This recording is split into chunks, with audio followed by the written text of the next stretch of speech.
Assalamu alaikum warahmatullahi wabarakatuh. Mwasuze mutya mwasibye mutya. Ekigenda maaso mu Uganda kati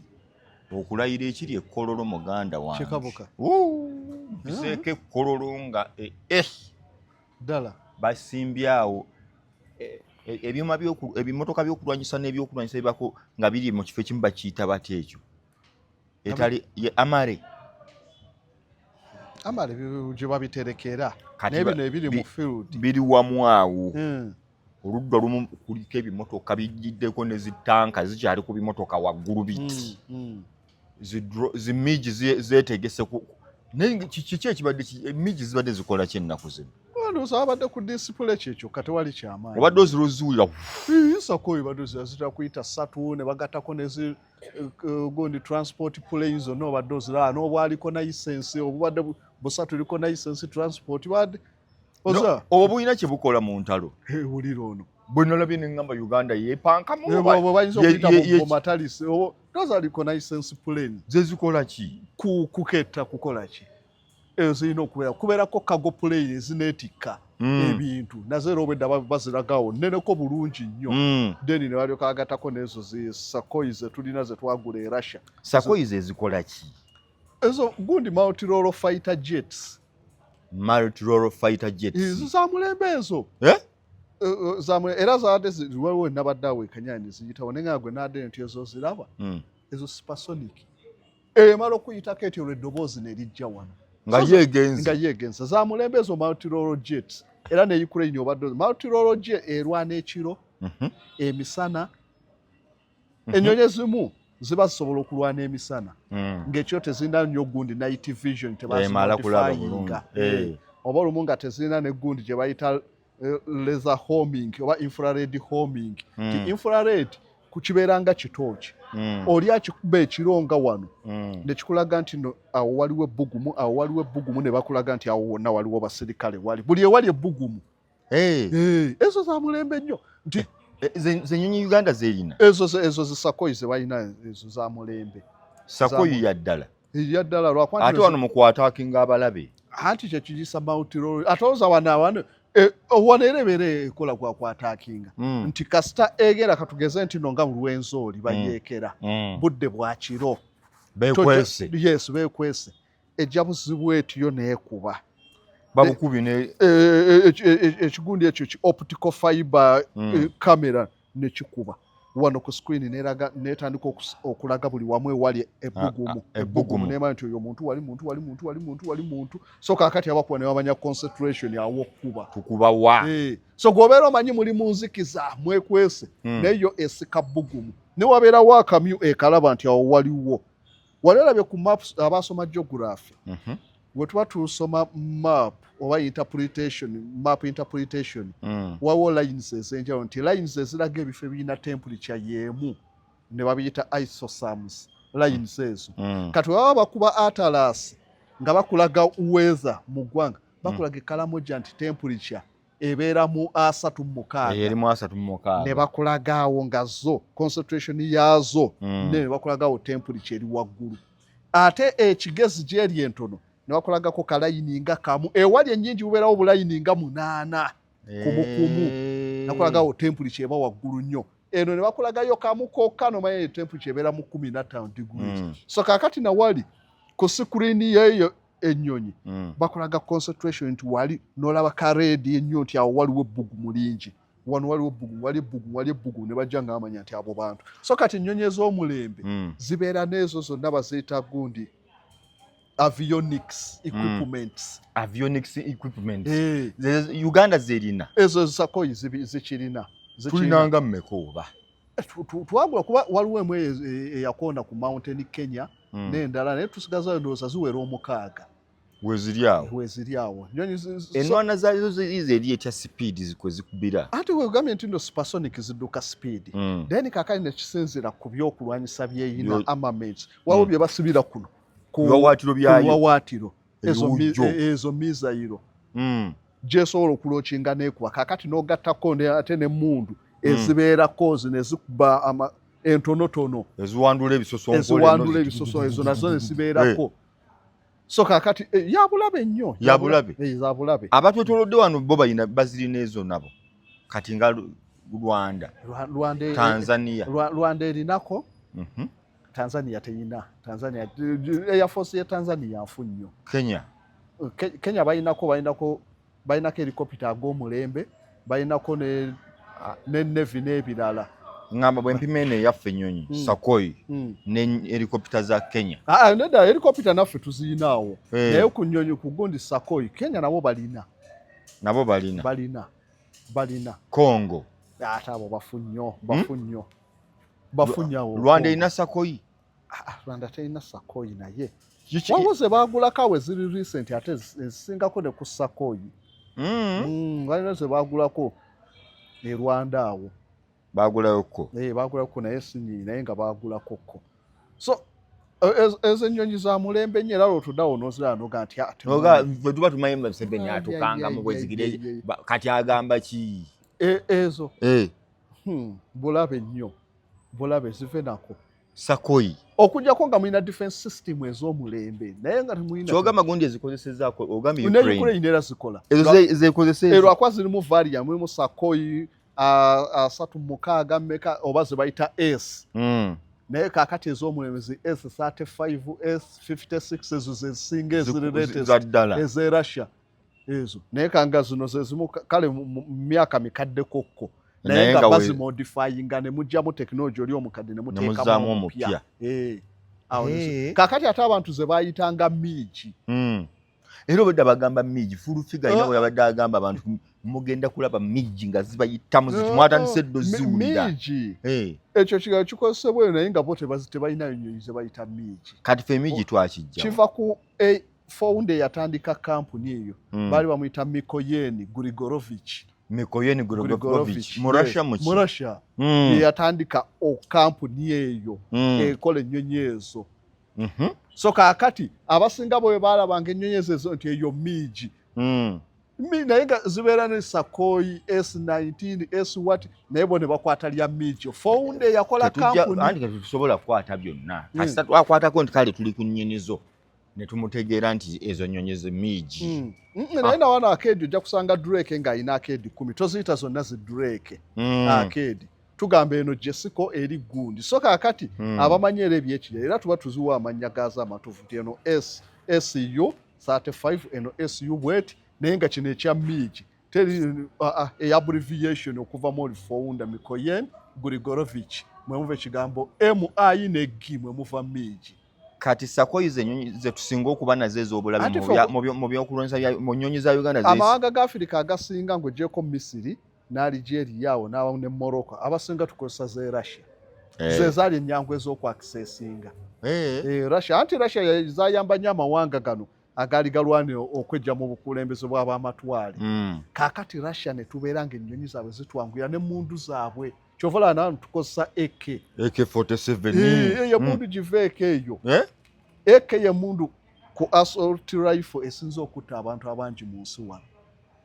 kuba buli muyekera akozesa yeri flexible ekiti kyokka kiwangaala ebbanga. AK eyo teringa z'Abamerika ezeetaaga AK ennene. AK ogisuula mu nsikaawo nemala emyaka 10 n'ogijjayo ng'ekyakuba obugezi bwoti ng'ekyakuba AK si ye mundu eri awo nti ejja kugira omudumu gubabirire omwana n'afukako omusulo n'eddamu n'ekuba yeetaaga keya y'amaanyi nnyo AK-47 ate okusinga ez'Abamerika. Abamerika balina bo kikaaki abalinayo bagitaani wuzigaani zaabwe ezo pistol ate batuga wuzigaani simanya biki mpulira ebika by'emmundu zirevolvers zonna naye nga balinayo n'ezaabwe era ziri comparable to AK. Balinayo emmundu nnyingi nnyo ze balina. Baziwa buwimanya nti eno variant bweti ne bweti naye nga bazirina nnyingi naye eno AK yasinga nti bulimu eri cheap ate amasasi gaayo gafunika nnyo ate ewangaala teyeetaaga nnyo keya oba mu mazzi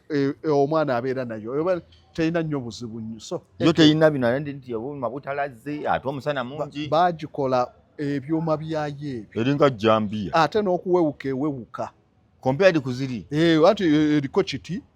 ni waliwo zino zino banga nezirika akuuma kiringa mukono guno bakikwata bukwaso watu nga si pisto kisikamu kano ne kijja ne kiwetamu kato kikiti ezo siza mulembe nga tuzirowooza siza mulembe bitera kubeera nnyo n'abapoliisi n'abakiwe batera okubeera n'ebimundumundu ebyo emiwanvu ko n'emidumu emiwanvu kati mbadde nkubuuza Uganda ebinyonyi kizeyina ez'omulembe era zesinga sakoyi ezo zibeera fighter jets then nodda ku helicopter awo zebabeera nazo kale olumu waliwo ne zibayita ataka jets naye nga byonna byebimu fighter jets ne ataka jets kati helicopter zeziddakawo balina helicopter awo embi ennyo za Antonov zani nga zikolera ddala omulimu omunene helicopter ezo za bulabe nazo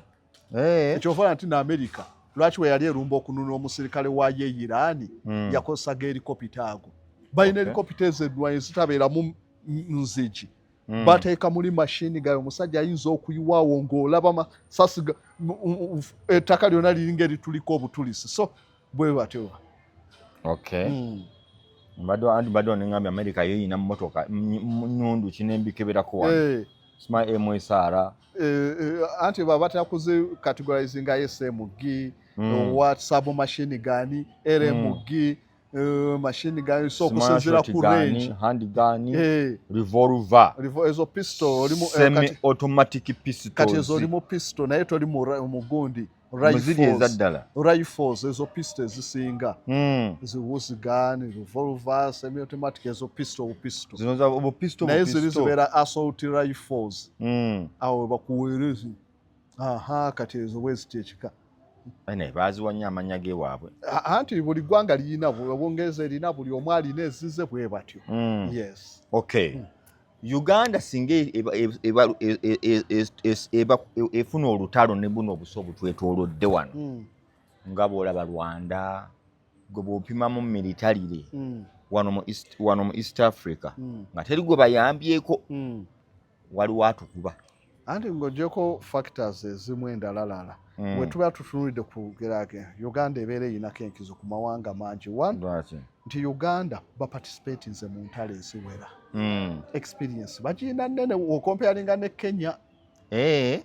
Kenya balina access ku byokulwanyisa ebiri modern babirina ebyo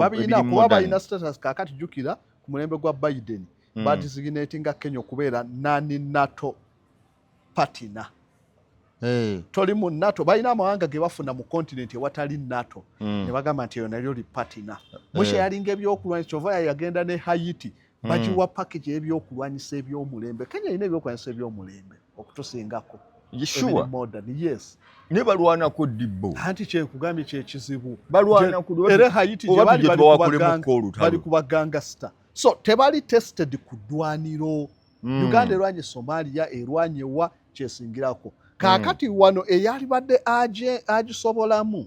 agigezaako ye Rwanda kuba Rwanda babaddeko nabo kuddwaniro obulamu bwabwe babadde mu ntalo babadde mu vita nju ku nju naye obuzibu ekijja okubakuba ye numerical advantage enamba ntono population yaabwe ntono n'abasirikale batono Rwanda Uganda ebejja kuteeka kazito ebejja kunyiga naye nga wekiba kukulwa balwanyi bombi balwanyi Rwanda balwanyi ekibafuula abalwanyi discipline ejja lyonna we litaba na discipline chances z'okuwangula newe liba eddene nga terina discipline okuwangula kiba kizu kati Uganda kyekitukuba kiriwa Uganda tetulina discipline kikyoyita discipline etya nga tuwangudde entalo ate tuwangudde entalo naye tuwangudde battle si wars tutya battle kintu kyanjawulo nnyo battle of Mogadishu mulwaniddemu naye olutalo ye skero ennene nga wali battle ogatta battle ezenjawulo zezikolawo naye tubaddenga mu battle Kisangani wa bwezityo so si full scale war wekibeera nti full scale war kyengambye discipline obutabeera nayo kiva ku ki corruption ng'ali mu nsi yonna chances z'okuwangula ziba ntono wano kyekizibu kyokka Uganda kyerina ebisigadde bulungi naye corruption ojja kusanga wano nga mutegeka ntugenda kulumba Rwanda nga kyemwogera wano kituuka e Rwanda ng'omwana ali ku peroolo y'e Rwanda ali wano ekitajja kuba Rwanda Rwanda ne bakuzuula nti nno oyina kyoketta kufa wali kye bajja okukola so nga ate wano President Museveni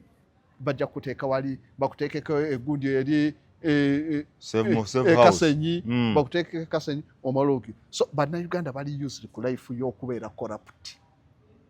ejje lyonna nga liri morally corrupt kizibu nnyo infiltration kyekintu kati ng'oggyeko enguzi tugenze kati kuba mukono guseka loyalty buli omu alwanira ludda terikweryamu Rwanda etukwata wa kaakati Rwanda wetusingirako wano ku ttaka ground offense tujja giyisa bubi wano mukono kugenda tanka kukola bibira biki biki tujja gisinga naye mu bbanga ejja tusingako lwaki balina defense systems feze tutayina nnyo Rwanda yaleta defense system balina eze China bagiyitaani gyebeso gye babadde bakozesa ekkonga awo eyiganyiza Kabila wali Rwanda bagula erinnya bakiyitaani eri modern nnyo kanjikebere wano erijekebere kawo tekawo bagigulaawo ne UN netuuka okulaajana ng'egamba ki nti ebyokulwanyisa eby'omulembe bye balese mu gundi mu Sub-Saharan bifudde ekitundu kyonna okubeera highly militaristic ya China naye nga ekimoroka kiri mu tons nga 14 ekimoroka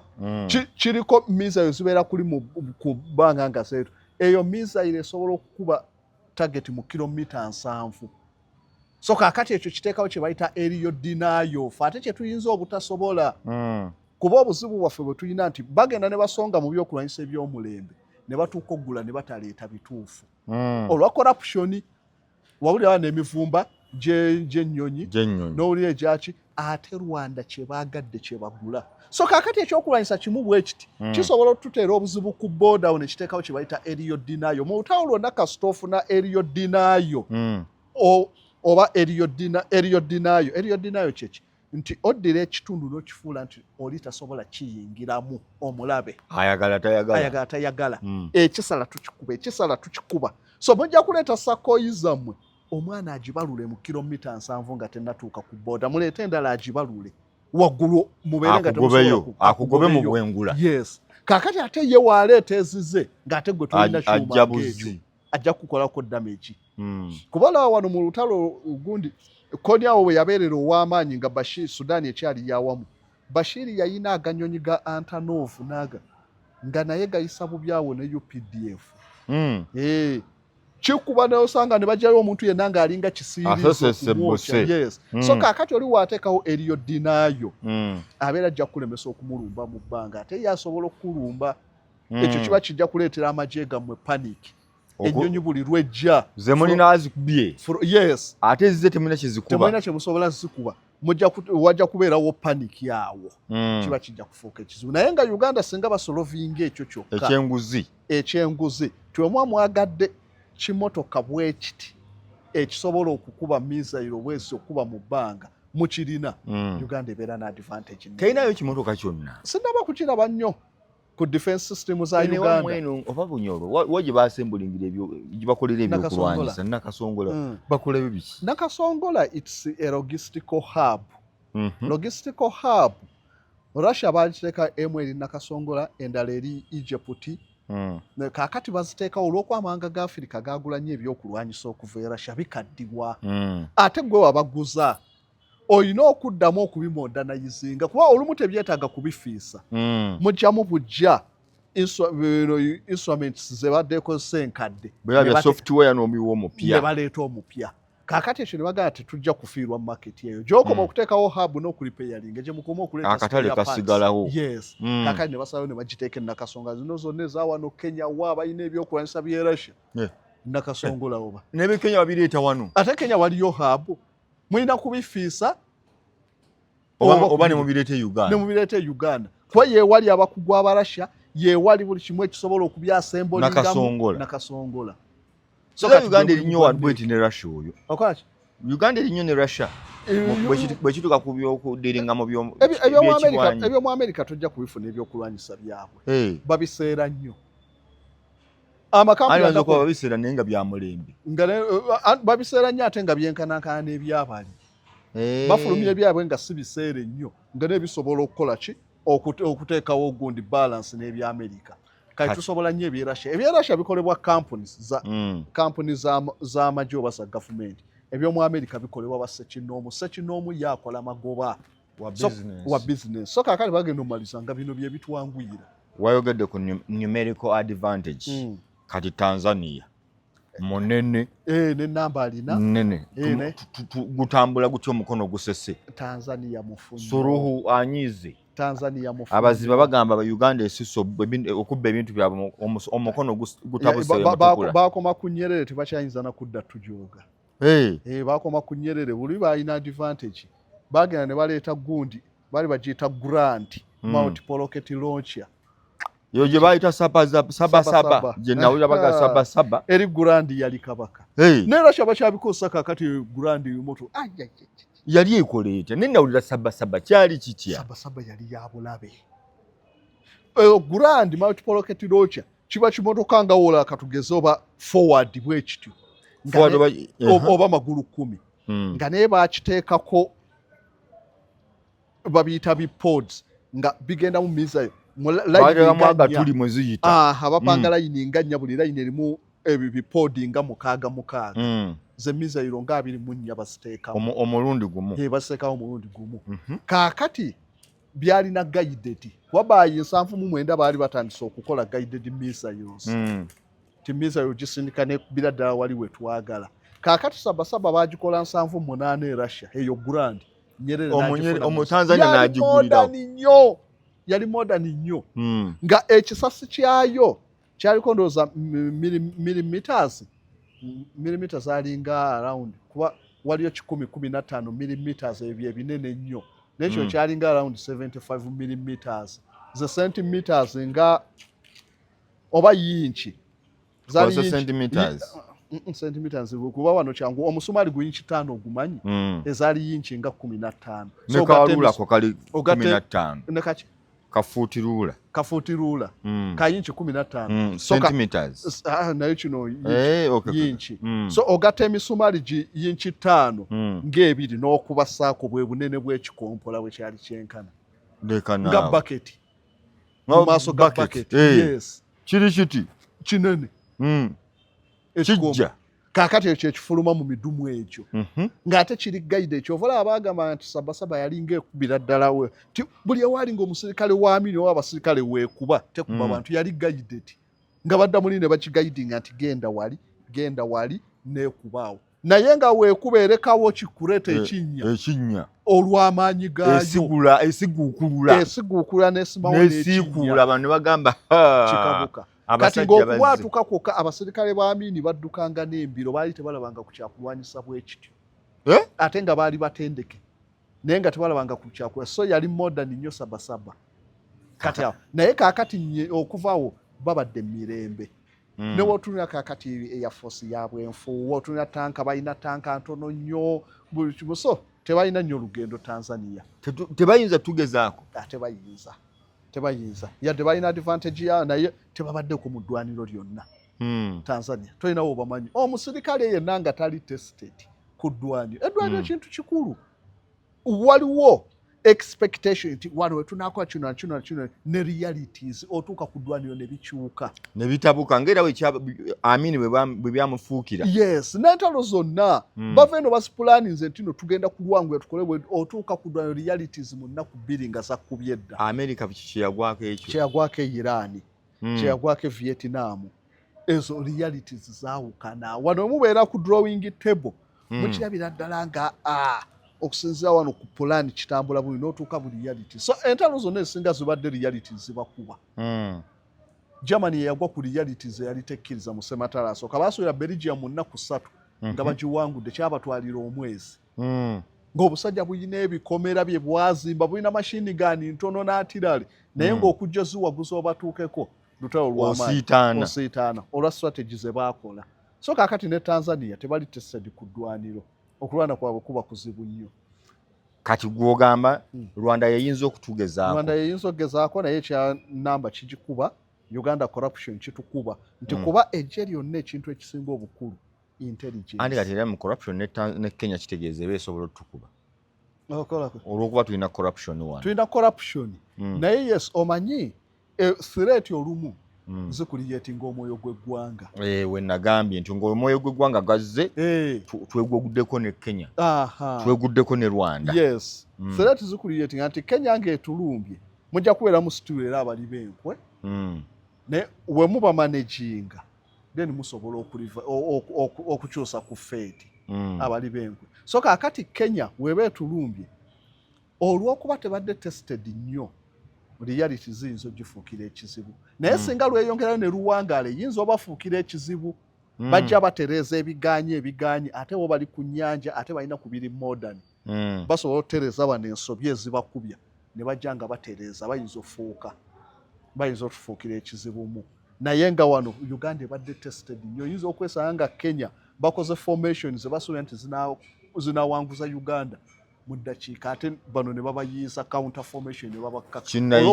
Kinnigeria ekyo kirina ki? Nigeria nakyo era obuzibu bwakyo abaserikale baakyo si be babadde nnyo tested ku ddwaliro. Boko Haram yabafuukira ekizibu. Boko Haram kyekimu nga olaba n'amawanga ga Burkina Faso ekizibu kye gasanze waliyo be bayita bagundi Batuaregs oba Baturegs abo ba nomads abali mu Northern Mali ani eyo abo abasajja bazibu okukamala. Population yaabwe ntono naye balwanyi okulwana kiringa ekiri mu DNA kiri mu musaayi baba batono. Mali yes Mali yabadde ne military coups okuva bafuna independence nya ez'okuwamba gavumenti zonna Batuaregs be bafiirako okuwamba gavumenti. Balwanyi nnyo so bali battle stricken. Balina ebintu nga bisatu ebibafuula ab'amaanyi. Concealment basobola okukweka mission yaabwe n'otogimanya. Then mobility speed era bwe baba balwana tebakozesa tanka z'amaanyi zitatambula nnyo bakozesa bulandi cruiser bu pick up obubaddusa speed. Kaakati obasuubira n'obasanga lwera. Kaakati eyo ebeera advantage nnyo eya mobility era yeyalemesanga ne UPDF ennyo ku koni. Asiriba kale bakoni balinga bali mu nsiko batambuza bigere mu gasike eyo UPDF bagakuyita mu makubo n'ebimotoka na walungi baludde tebalwana bo bali abasirikale bakoni babeeranga wano ne bakugamba mu babanga Mmengo bugenda obudde okukyanga bagenda otuuka ekyankwanzi speed. Kati nga bo bamanya nti UPDF ku makubo naye wali walungi bajja bakubye ebimotoka muyite mu gasenyi muyite mu gaki awo nga bano tebasobola mobility teriiwo nnyo. Kaakati n'abo ba Boko Haram kye baalina nti Boko Haram nga balumba abasirikale ba Nigeria bakozesa surprise yes ne bagenda bakola ekizibu mugenda okuli groupinga mu balumbe nga bali wala olulumba luganye nga babaddira we mugamba okubagoba. Nigeria ina ogubira baguyita Sambisa Forest Nigeria gusangiwe no province Kano Mayindi guli ku border ya Nigeria ne Niger ne Cameroon gunene ogubira lozanga Buganda namba ku kuba Nigeria nene ate gukwata ne mu Niger ne Cameroon nga gunene nnyo ogubira naye gulimu ebizibu bingi ebiwuka ebiruma gulimu kaakati baba yekira baba babigumira amajjo okugendayo kiba kizibu bibafaagana nabyo. So kaakati Nigeria Boko Haram we bafuukidde ekizibu awo neberanga amajje nga President Museveni yabagamba nako bakwatamu abayambeko. Uganda ebeera esobola kuba bamanyidde nnyo ebintu bye balwanye Galamba balwanye wa basobola okubirwana. So ekizibu kya Uganda kyokka corruption esobola okutta we mubeera nga muli ku lutalo olulidde naye nga si corruption babadde balungi babadde tested mu si kizo ogamba ngatta ze tutasobola gezaako mu Africa. Kati nga Egypt eyo temutawaana temulina Algeria temulina kye mukisobola. Algeria yalwana wa Algeria erina bubezi byakulwana yalwana wa government Algeria okay entalo tezibaddemu naye wotuna liberation war yali deadly naye balina ebyokulwanyisa ebiri modern. Egypt balina emundu ne Israel ebatya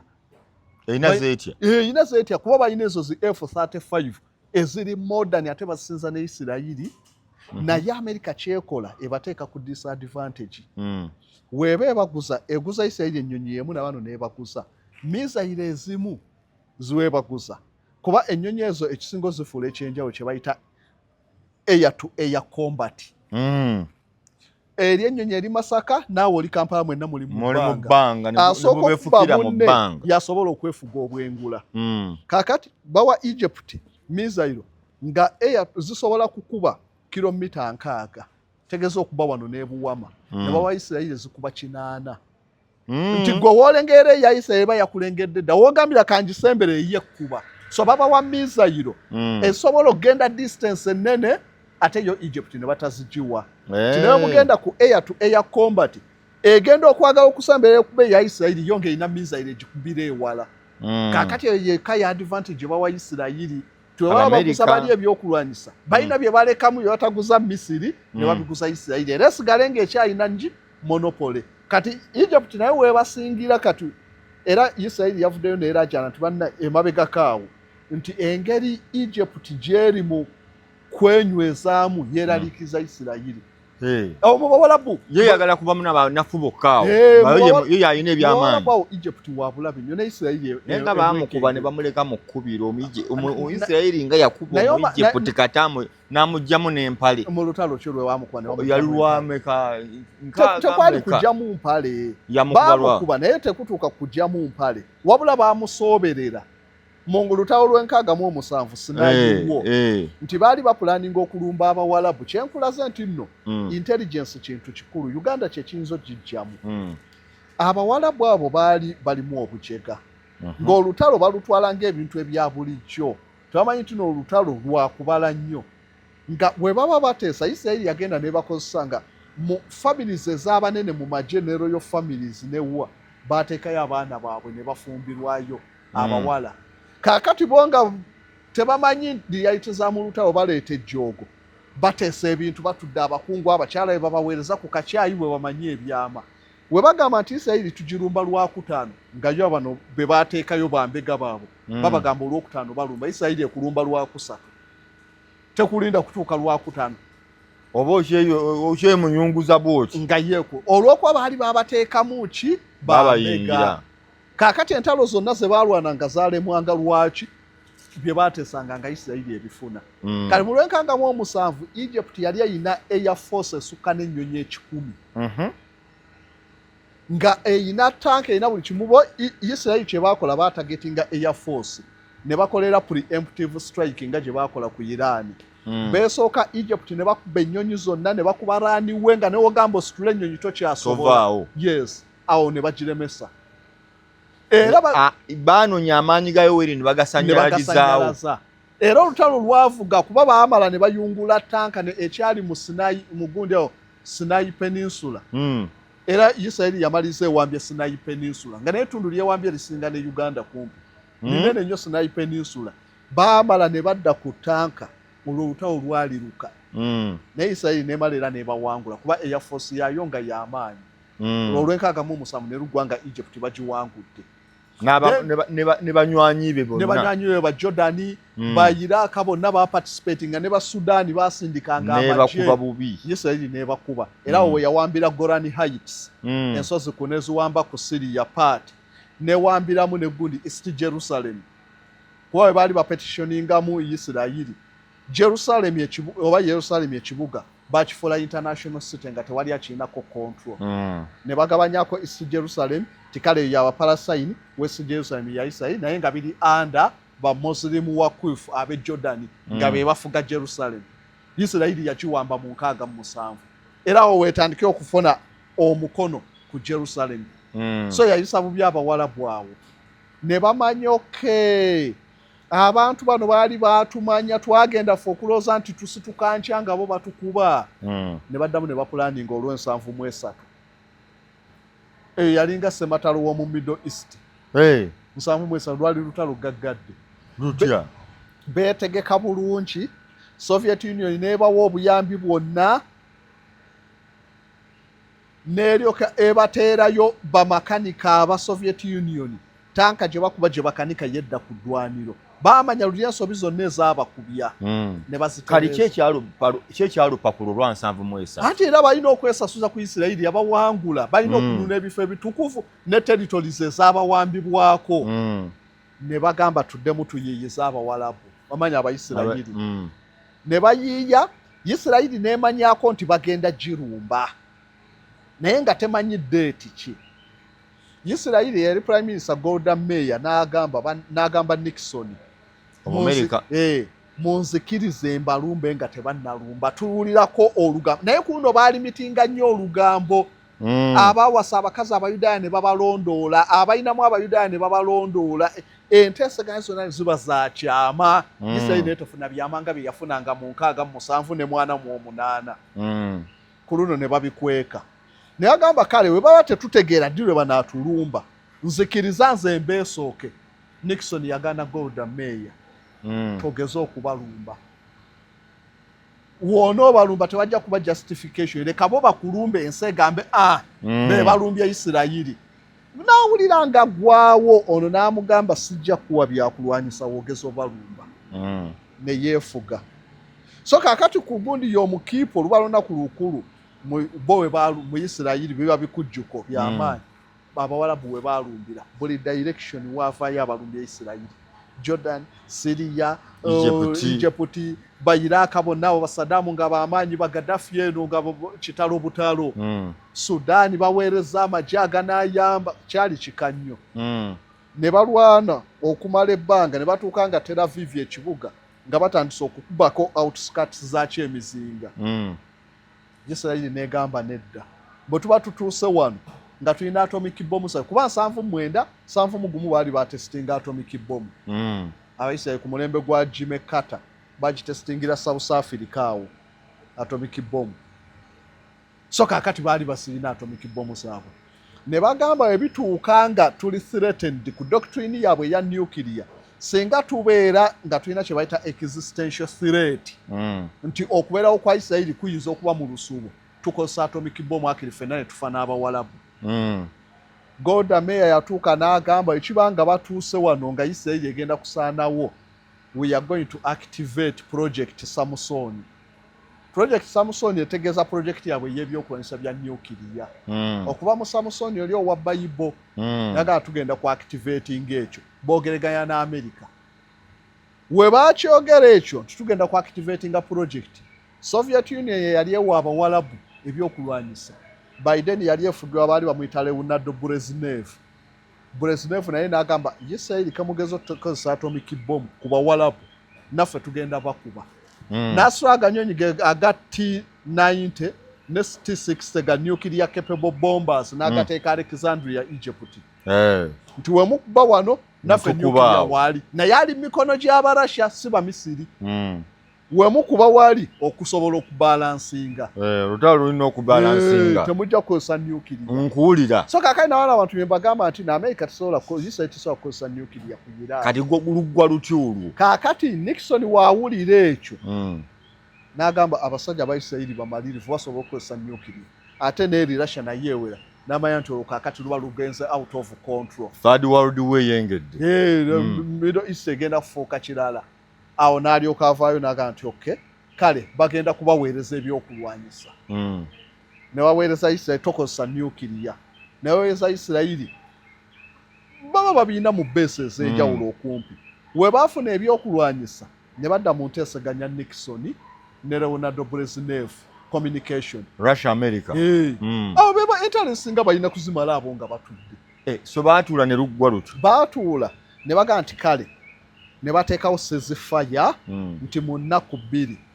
tugenda kubeera ne ceasefire then awo enteeseganya Nixon n'alagira Isirayiri nti bakkiriziganyiza mu nnaku ezo mukozese ebyokulwanyisa bye mulina muwambe territory eziwera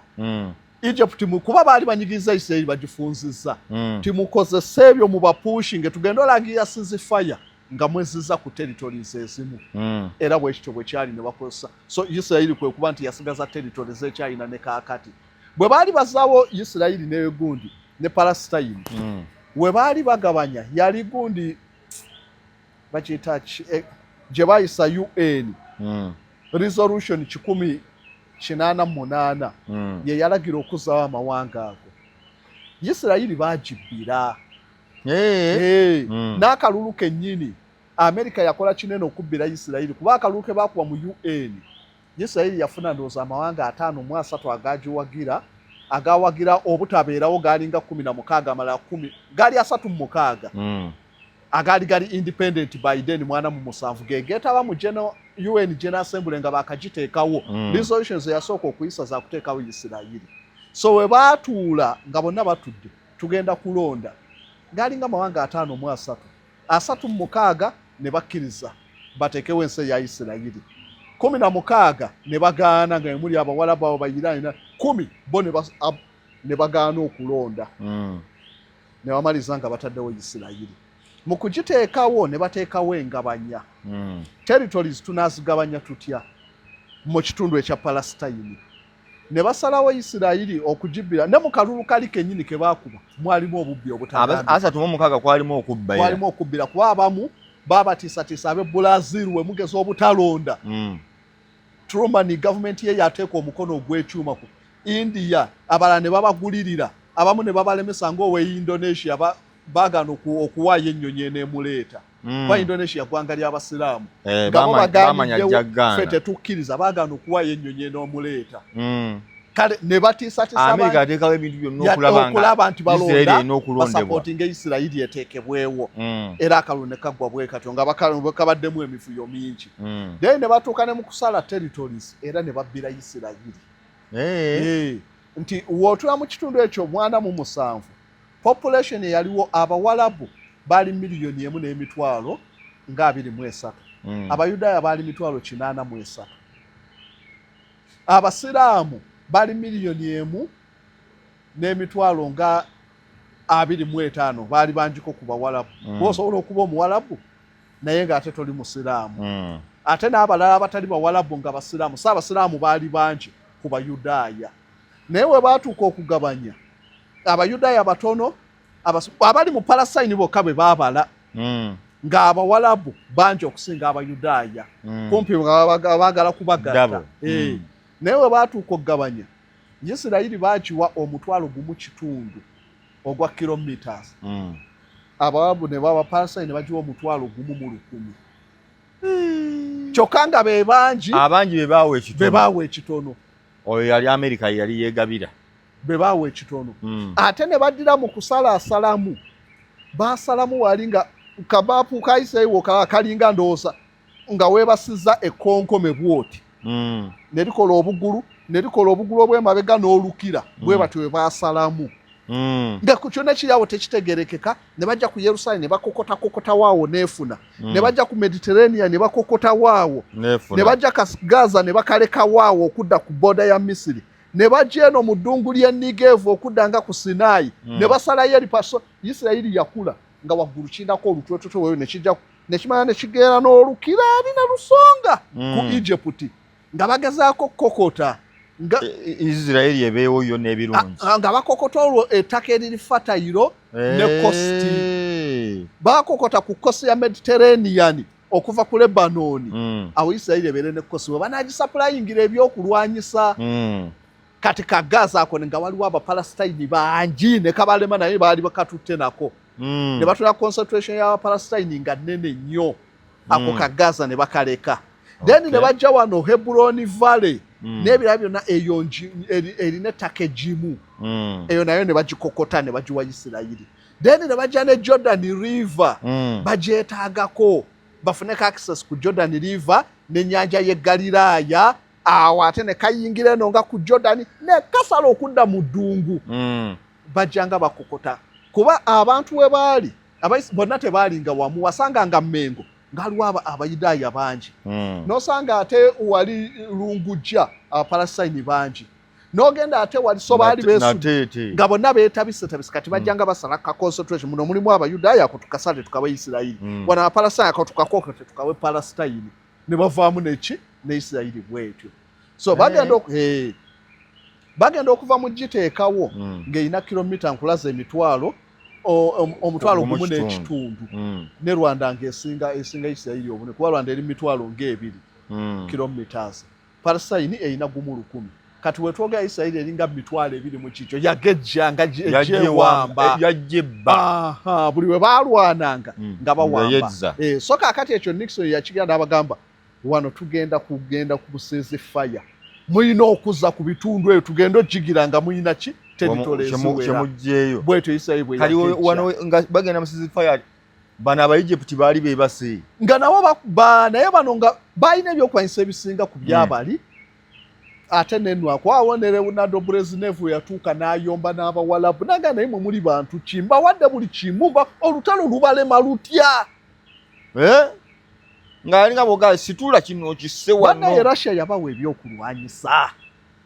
nebawa abakugu nga be bapulaninga nebawa buli kimu ng'ogwa mu gwa kuddwaniro naye abawalabu nga okutendekebwa kwabwe si kwa mulembe obudde bawangayo obutono kuba Abayudaaya bo beetendekanga nga mu bwalo bwabwe balinanga ejjo baliyitanga lya Haganah paramilitaries ng'olwo tebanaana kuteekawo Isirayiri twakava mu First World War nga balina ba Haganah ng'abo babatendeka balwanyi babatendeka buli kiro basula beetendeka buli kiba abawalabu balimu bamanyi ffe bangi ffe kiki tebabifaako kati nga bagenda kudwanya buno bubasinga butendeke Brezhnev nga kyayomba muli bangi bawadde ebyokwesa Isirayiri ebalema etya nawulira nga abawalabu bamutuddemu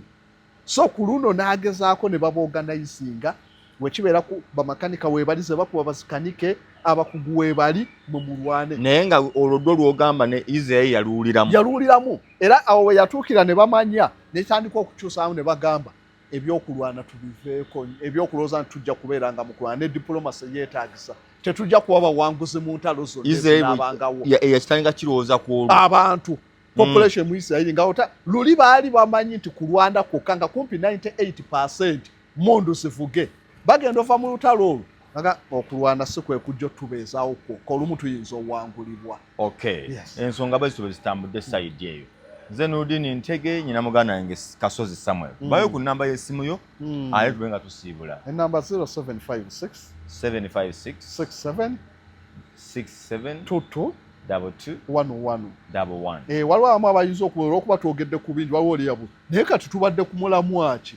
no okuyiga tekwetaagako mulamwa okuggyako oli nga tayagadde bwagasi kuyiga olina byo ne wetujjano netandika ekiboozi omuntu ayiga avaamu alina kyayigamu yes okujjako nga gwe toyagala kuyiga assalamu alaikum warahmatullahi wabarakatuh